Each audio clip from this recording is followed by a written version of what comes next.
नमस्कार दोस्तों। Welcome to my YouTube channel TRV question queues में आपका हार्दिक स्वागत है। तो दोस्तों, आज मैं आपको BLI 014 जो कि आईसीटी कंप्यूटर वाला जो है उस जो उसकी पीडीएफ, उसके जो इम्पोर्टेंट जो नोट्स हैं उनको लेकर आया हूँ। तो आज मैं आपको इम्पोर्टेंट जो BLI 014 हैं उनके बारे में हम बात करेंगे। अभी तक आपके दो एग्ज़ाम हुए हैं, 011 और 012, जो कि आज है। तो आपका 013 का जो एग्ज़ाम है वह आज है। आप जितने भी परिवेश जो क्वेश्चन हैं उनको पढ़े, हर बार उन्हीं से आते हैं। ठीक है। तो आप मुझे कमेंट में बताएंगे अभी तक आपने जो दो एग्ज़ाम दिए हैं उनमें कितने प्लस नंबर आए हैं। तो आज जो 014 की जो पीडीएफ है वो आपको टेलीग्राम पर मिल जाएगी। तो आप टेलीग्राम को ज्वाइन करें। Telegram channel TRV question cues के नाम से ही है।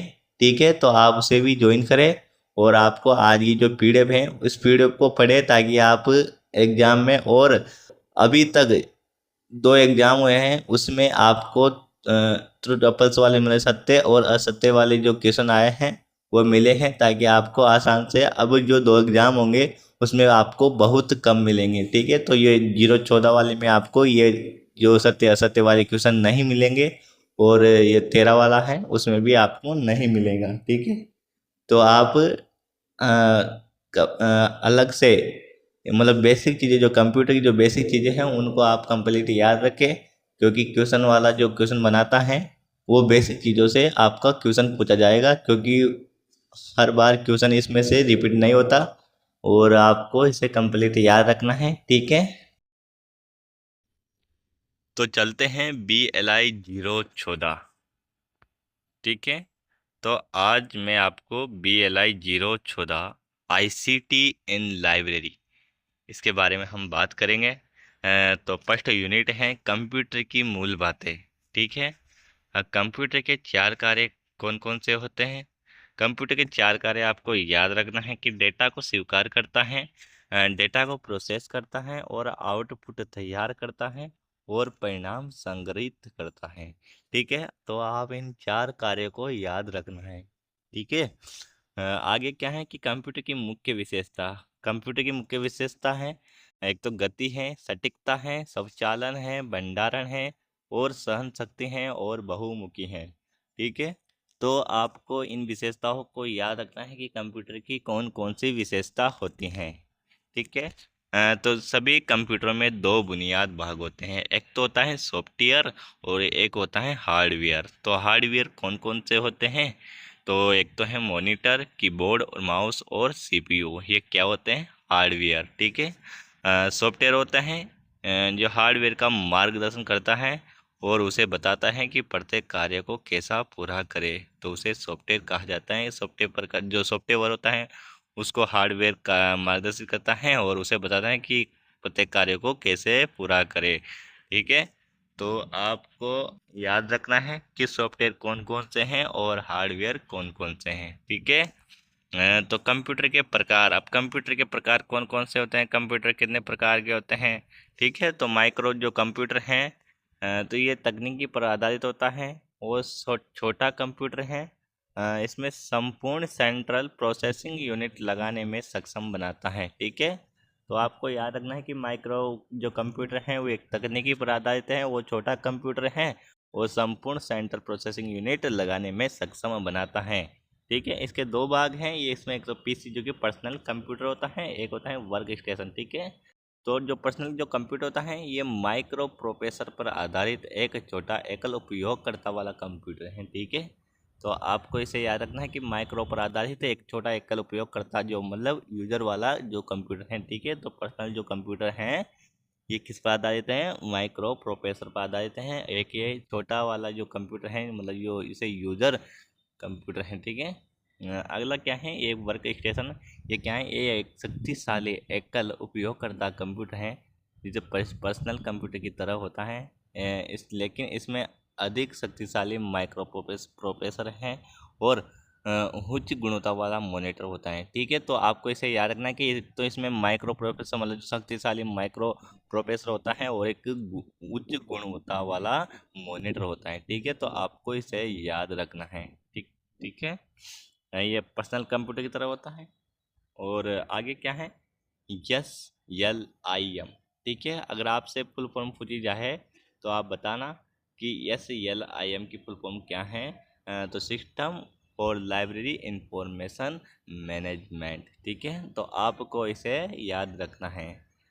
आउटपुट एक कंप्यूटर प्रोजेक्ट है, और जो कि डीवीडी, अब डीवीडी से क्वेश्चन पूछा जाएगा कि डीवीडी में 4.7 GB डाटा को स्टोर कर सकते हैं। कितना जीबी को डाटा को, तो 4.7 मतलब ठीक है 4.7 GB को डाटा को, मतलब जीबी डाटा को आप क्या कर सकते हैं, स्टोर कर सकते हैं। ठीक है, डीवीडी में, किस में, डीवीडी में। ठीक है, तो आपको याद रखना है। जो लाइवर ऑफिस ऑपरेटिंग सिस्टम का उदाहरण है, जो ऑफिस है वो किसका उदाहरण है, लाइवर ऑफिस है ऑपरेटिंग सिस्टम का उदाहरण। ठीक है, तो आपको इसे कंप्लीट याद रखना है कि ऑपरेटिंग सिस्टम क्या है, लेबर ऑफिस एक ऑपरेटिंग सिस्टम है। ठीक है, ELS मतलब डिजिटल सूट, जो डिजिटल सूट हैं वो क्या है, लैब्स LTD द्वारा विकसित, किसके द्वारा, लैब्स LTD के द्वारा विकसित, किसके द्वारा, लैब्स LTD के द्वारा। ठीक है, तो आपको इसे याद रखना है। अगला क्या है, एक डीवीडी एक सीडी की तुलना में कम जानकारी रख सकती हैं। अब आपको क्या याद रखना है कि डीवीडी है जो कि सीडी की तुलना में कम जानकारी रखती हैं। ठीक है, आपसे पूछा जाए कि डीवीडी एक सीडी की तुलना में कम जानकारी रखती हैं, तो अगर डीवीडी किसकी तुलना में कम जानकारी रखती हैं, सीडी की तुलना में, सीडी किसकी तुलना में कम, मतलब किसकी तुलना में, मतलब डीवीडी या सीडी, दोनों में आपको याद रखना है। ठीक है, वह कंप्यूटर घटक, ठीक है, अगला क्या है, वह कंप्यूटर घटक जो आपको इंटरनेट से जुड़ने की अनुमति देता है, वह घटक है मॉडेम। ठीक है, तो मॉडेम क्या है, एक वो जैसे वाईफाई होता है ना, घरों में लगा रहता है, तो वाईफाई उसी तरह का होता है मॉडेम। तो वह कंप्यूटर घटक जो आपको इंटरनेट से जुड़ने की अनुमति देता है, मतलब इंटरनेट हम जिससे कि हम वाईफाई कनेक्ट करते हैं, तो इंटरनेट से हम आपको मतलब जो कोई भी चीज़ें उपलब्ध कर सकते हैं। ठीक है, तो ये एक इंटरनेट से जुड़ने की अनुमति देता है। और मॉडेम, जो मॉडेम की फुल फॉर्म पूछी जाए तो आपको याद रखना है, मॉड्यूलेटर, डीमॉड्यूलेटर। ठीक है, तो रोम जो मेमोरी है, जो बंद होने पर सब कुछ भूल जाती हैं। अगर आपसे पूछा जाए कि रोम मेमोरी मतलब कौन सी मेमोरी है जो बंद होने पर सब कुछ भूल जाते हैं, तो है रोम मेमोरी, ROM मेमोरी। ठीक है, रीड ओनली मेमोरी। ठीक है, अगर फुल फॉर्म पूछा जाए तो रीड ओनली मेमोरी। ठीक है, और CPU का दूसरा नाम कंप्यूटर का मस्तिष्क है। ठीक है, सेंट्रल प्रोसेसिंग यूनिट, अगर CPU की फुल फॉर्म पूछा जाए तो सेंट्रल प्रोसेसिंग यूनिट, अगर आपको इसका दूसरा नाम पूछा जाए तो कंप्यूटर का मस्तिष्क। ठीक है, मदरबोर्ड का काम है सभी घटकों को बिजली भेजे। ठीक है, क्या है, मदरबोर्ड का क्या काम है, सभी घटकों को बिजली भेजे। और अगला क्या है, जब जानकारी को सीधे अपने कंप्यूटर पर सहेजते हैं तो आप अपने हार्ड ड्राइव को सहेज रहे होते हैं। ठीक है, तो आगे से आपको याद रखना है कि अगर आप कंप्यूटर पर कोई मतलब सीधे अपने कंप्यूटर पर सहेजते मतलब कार्य करते रहते हैं तो हार्डवेयर को सहेजते रहते हैं। किस प्रकार, मतलब हार्ड ड्राइव हैं, मतलब जो उनको क्या करते रहते हैं, उनको देखते मतलब सहेजते रहते हैं। ठीक है, वीडियो कार्ड वह घटक हैं जो आपको कंप्यूटर पर ग्राफिक, जो मतलब वीडियो होती है उसमें हम क्या करना, या तो फोटोग्राफी प्रदर्शित करते हैं, मतलब फोटो चीज़ें वीडियो आदि। ठीक है, इनको प्रदर्शित करते हैं, इनको अनुमति करने के, ग्रहण करने की अनुमति देते हैं। ठीक है, तो वीडियो में क्या होता है ये आपको पता है कि वीडियो में क्या क्या रहता है, फोटोग्राफी ये आदि ये चीज़ें रहती हैं। ठीक है, किसी मूवी को सेव करने के लिए हम DVD डिवाइस अच्छा होता है। अगर किसी मूवी को हम सेव करें तो उनके लिए कौन सी डिवाइस अच्छी रहती है, DVD। ठीक है, तो आपको इसे याद रखना है। हार्डवेयर घटक होता है, एक तो मॉनिटर होता है, प्रिंटर होता है, स्कैनर होता है। ठीक है, तो हार्डवेयर कौन कौन से होते हैं, मॉनिटर, प्रिंटर और स्कैनर। ठीक है, आगे क्या है, मदरबोर्ड। मदरबोर्ड जो कि बेसिक इनपुट आउटपुट सिस्टम रखता है। मदरबोर्ड क्या रखता है, बेसिक इनपुट और आउटपुट सिस्टम रखता है। ठीक है, अतिरिक्त मेमोरी को हम मदरबोर्ड में लगा सकते हैं। ये आपको याद रखना है कि अतिरिक्त जो मेमोरी होते हैं उनको हम किस में लगा सकते हैं, मदरबोर्ड में। और रैम, जो रैम मेमोरी है वो अस्थायी मेमोरी है, हर बार क्वेश्चन आता है। पिछले साल ये क्वेश्चन आया था कि रैम मेमोरी कौन सी मेमोरी है, स्थायी है अस्थायी है। ठीक है, तो ये अस्थायी मेमोरी है। यदि इसकी फुल फॉर्म पूछा जाए तो आपको याद रखना है रैंडम एक्सेस मेमोरी। ठीक है। अगला क्या है, ओपन ऑफिस ओआरजी को अब लेबर ऑफिस माना जाता है। क्या माना जाता है, लेबर ऑफिस। ठीक है। और यूएसबी कार्ड एक क्या है, एक्सपेंशन कार्ड का उदाहरण है। किसका कार्ड है, एक्सपेंशन कार्ड का उदाहरण है यूएसबी। यूएसबी कार्ड किसका उदाहरण है, डाटा केबल हम जिसमें लगाते हैं, तो यूएसबी कार्ड जो कि एक एक्सपेंशन कार्ड का उदाहरण है। और हार्ड डिस्क ड्राइव ये क्या है, मैग्नेटिक स्टोरेज डिवाइस में आता है। किस में आता है, मैग्नेटिक डिवाइस स्टोरेज में आता है हार्ड डिस्क ड्राइव। ठीक है। और ये जो मैग्नेटिक स्टोरेज डिवाइस है ये क्या है, एक जो फ्लॉपी डिस्क है, क्या है, फ्लॉपी डिस्क है। ठीक है। आपको इसे याद रखना है कि फ्लॉपी डिस्क क्या है, मैग्नेटिक स्टोरेज डिवाइस जो कि एक फ्लॉपी डिस्क है। ठीक है। कॉम्पैक्ट डिस्क का उदाहरण है, जो कॉम्पैक्ट डिस्क का उदाहरण कौन कौन से हैं, सी डी रोम है, सी डी आर है, सी डी आर डब्ल्यू है। ठीक है, तीन उदाहरण हैं। इनको आपको याद रखना है कि C D ROM, C D R, C D R W. ठीक है। ओपन डॉक्यूमेंट फॉर्मेट एक प्रकार का एक फाइल फॉर्मेट है। क्या है, एक फाइल फॉर्मेट। क्या है, ओपन डॉक्यूमेंट फॉर्मेट एक प्रकार का क्या है, फाइल फॉर्मेट। ठीक है। और आगे क्या है, ई ग्रंथालय सॉफ्टवेयर जो कि नेशनल इंफॉर्मेशन सेंटर द्वारा विकसित किया गया। किसके द्वारा विकसित किया गया, जो ई ग्रंथालय सॉफ्टवेयर है वो किसके द्वारा विकसित किया गया है, नेशनल इंफॉर्मेशन सेंटर के द्वारा। ठीक है। तो नेशनल इंफॉर्मेशन सेंटर के द्वारा क्या विकसित किया गया, ई ग्रंथालय सॉफ्टवेयर। ठीक है। और आगे जो इनपुट डिवाइस और आउटपुट डिवाइस आपको याद रखनी है। इनपुट डिवाइस कौन सी हैं, आउटपुट डिवाइस कौन सी है, हर बार क्वेश्चन पूछा जाता है। कंप्यूटर में सबसे बेसिक क्वेश्चन है तो यही है। ठीक है। तो आपको इनपुट डिवाइस से याद रखने कौन कौन से हैं, जो स्टिक, लाइट पेन है, ट्रैक बॉल हैं, ग्राफिक टैबलेट हैं, डिजिटाइजर हैं, और एम आर हैं, टच पैड हैं, मोडेम हैं और कीबोर्ड हैं। ठीक है। और जो बार कोड रीडर हैं, कैमरा है, माउस है, स्कैनर है, माइक्रोफोन है। अगर यहाँ से क्वेश्चन पूछा जाए तो सबसे ज़्यादा किस चीज़ से पूछा जाता है, एक तो मोडेम से पूछा जाता है, एक पूछा जाता है कीबोर्ड से, और एक पूछा जाता है स्कैनर।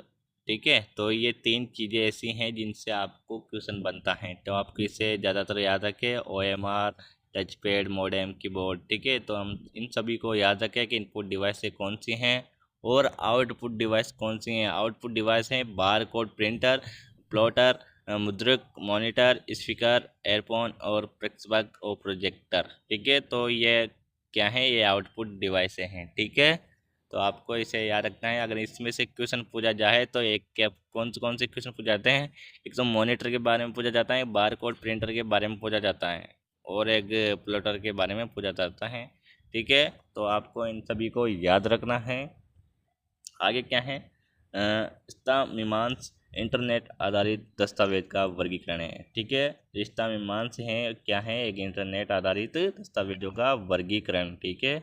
जो बार कोड लेबर जो का उपयोग किया जाता है वो किसके लिए किया जाता है, संचलन प्रणाली में किया जाता है। किस में किया जाता है, संचलन प्रणाली में। ठीक है।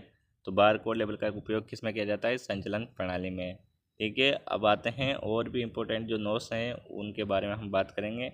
ठीक है। कंप्यूटर एक इलेक्ट्रॉनिक मशीन है। कंप्यूटर क्या है, एक इलेक्ट्रॉनिक मशीन है जो सॉफ्टवेयर नामक निर्देशों को सेट से नियंत्रित होती हैं। ठीक है।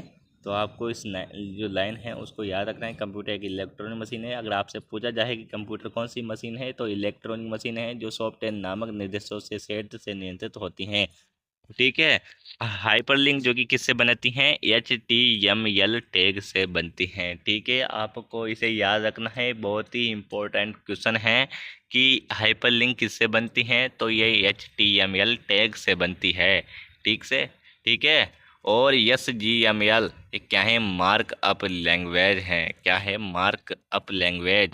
SGML क्या है, मार्क अप लैंग्वेज है। और ईमेल आईडी ऑटोमेल से बनती है। ठीक है। अगर आपसे पूछा जाए कि ऑटो जो ईमेल आईडी होती हैं वो किससे बनती हैं, तो ऑटोमेल से बनती हैं, HOTML ऑटोमेल से बनती हैं। ठीक है, नेटवर्क जो कि पोर्टेबल कंप्यूटर का उदाहरण है। किसका उदाहरण है? पोर्टेबल कंप्यूटर का उदाहरण है। नेटवर्क किसका उदाहरण है? पोर्टेबल कंप्यूटर का। ठीक है, माइक्रो प्रोसेसर की गति को किस में मापा जाता है? हर्ट्ज में मापी जाती है। किस में? हर्ट्ज। ठीक है, तो आपको इसे याद रखना है। हार्डवेयर के उदाहरण कौन कौन से हैं? केबल्स हैं, कैमरा हैं, कनेक्ट्स हैं। ठीक है, तो आपको इनको याद रखना है। और आगे क्या है? ओपन सोर्सेज सॉफ्टवेयर, जो कि तीन ओपन सोर्सेज सॉफ्टवेयर हैं। कौन कौन सा है? कोवा, जो कि एक ये सब नेटवर्क हैं। ठीक है, जो सॉफ्टवेयर हैं वो कौन कौन से? तो कोवा है, GSDL हैं, डीपीएस हैं। ठीक है, DSPS। और इन सभी को आपको याद रखना है कि ओपन सोर्सेज सॉफ्टवेयर कौन कौन से हैं। कोवा सबसे बड़ा कोवा है। DSP जो GSDL है। ठीक है, DSPS से हैं। ठीक है, और लेबर ऑफिस, जो labour office Windows operating system पर चलता है। ठीक है,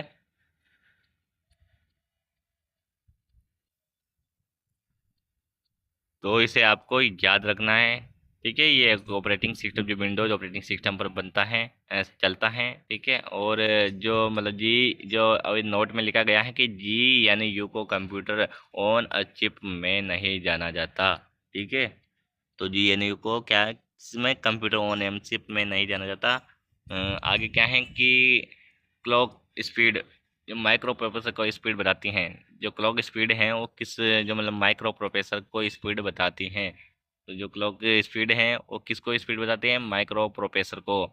PSB मदरबोर्ड को माना जाता है। PSB किसे माना जाता है? मदरबोर्ड को। अगर आपसे पूछा जाए कि PSB किसे माना जाता है? मदरबोर्ड को माना जाता है। PSB किसे माना जाता है? मदरबोर्ड को। ठीक है,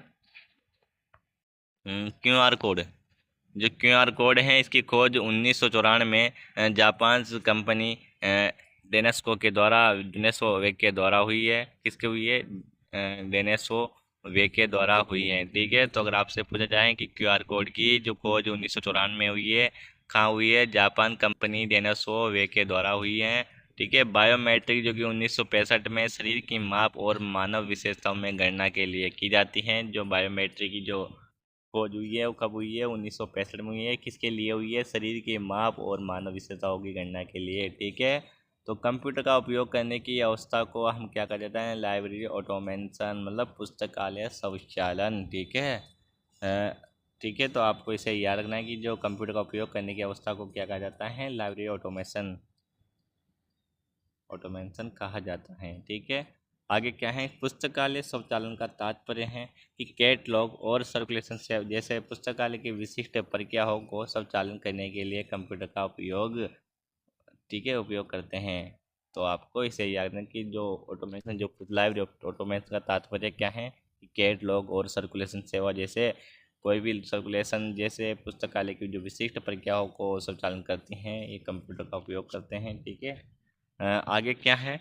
लाइब्रेरी ऑटोमेशन एक पुस्तकालय की प्रक्रियाओं को मैनुअल से कंप्यूटरित करने के लिए रूपांतर करती हैं। क्या करती हैं? रूपांतर, मतलब उनको मतलब उनको मैनुअल से कंप्यूट करती हैं। ठीक है, और आगे क्या है? डिजिटल जो पुस्तकालय के विकास के लिए इन तथ्यों को, मतलब हार्डवेयर और सॉफ्टवेयर को आवश्यकता होती है। ठीक है, अगर आपसे पूछा जाए कि अगर कंप्यूटर जो डिजिटल विकास के लिए, मतलब कंप्यूटर में, मतलब डिजिटल पुस्तकालय में अगर विकास के लिए हम कौन कौन से तथ्यों को आवश्यकता होती है? सॉफ्टवेयर और हार्डवेयर की। ठीक है, तो सॉफ्टवेयर और हार्डवेयर में कौन कौन से आते हैं? तो कंप्यूटर आते हैं, डिजिटल कैमरा आते हैं। अगर डिजिटल पुस्तकालय में किस डिजिटल के लिए? कंप्यूटर, डिजिटल कैमरा, प्रिंटर, भंडारण उपकरण, internet, scanner, monitor, software, network माध्यम। ठीक है, ये सभी को आपको याद रखना है डिजिटल कार्य के लिए, डिजिटल कार्य के लिए उपकरण हैं। ठीक है, आगे क्या है? स्वचालन शब्द, जो कि ग्रीक शब्द का ऑटोमोस से आया है। ठीक है, अगर आपसे पूछा जाए कि स्वचालन शब्द ग्रीक शब्द से आया है, और ग्रीक शब्द कौन सा है? ऑटोमोस। ठीक है।